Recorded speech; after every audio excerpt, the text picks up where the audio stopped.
মানুষ যখন আমাদের অবহেলা করে তখন রাগ হওয়া বা কষ্ট পাওয়া স্বাভাবিক, কিন্তু সেই রাগের মাথায় নিজেকে শেষ করে দেওয়া বা অন্যকে গালি দেওয়া মোটেই কোনো বুদ্ধিমানের কাজ নয়।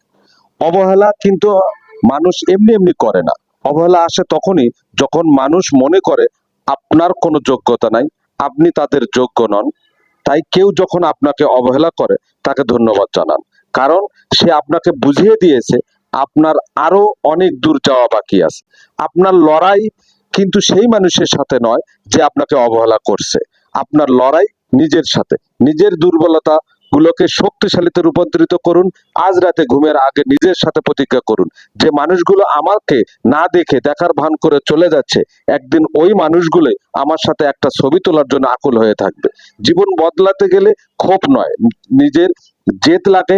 নিজের উপর বিশ্বাস রাখুন, একদিন আপনারও সময় আসবে ইনশাল্লাহ। এই ভিডিওটা যারা দেখতেছেন তারা অবশ্যই গঠনমূলক একটা কমেন্ট করবেন এবং ভিডিওটা যদি আপনার কাছে ভালো লাগে শেয়ার করে দিবেন। তার কারণ এই সমস্ত ইনফরমেশন যদি আপনি পেতে চান তাহলে আপনি আমাকে বেল আইকনে চাপ দিয়ে রাখতে পারেন এবং পরবর্তীতে এই সমস্ত মোটিভেশনাল ভিডিওগুলো আপনার খুবই কাজে আসবে।